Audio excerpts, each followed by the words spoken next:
The end of February is always an interesting time for us tax people here in Cape Town, as it is budget speech time, which enables us an opportunity to get some insight into the states of the economy here in South Africa.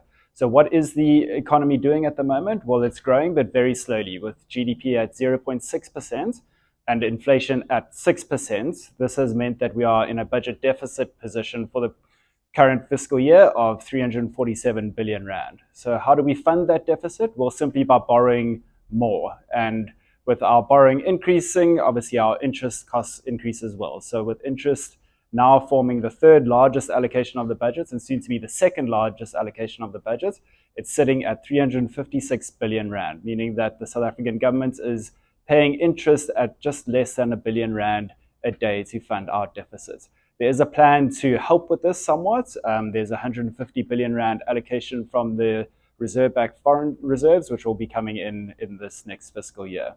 In terms of tax changes in the short term, there's no major changes to corporate income tax rate, to capital gains tax, or VAT rates, or trust rates, but there is quite a big adjustment on personal income taxes. So the rates haven't increased, but there's no inflationary adjustments for the thresholds. So what that means is that whatever tax rate you were paying in the previous year, you'll continue paying for the next year. So there's no relief for individuals for inflation in terms of the tax that they're paying. There is above inflationary increases on certain sin taxes, which will add to the 15 billion rand expected to come in terms of revenue over the next fiscal year. In terms of the more medium term or long term tax adjustments or tax effects, there is expected to be additional revenue coming in with the implementation of the two-pot retirement system coming in later this year.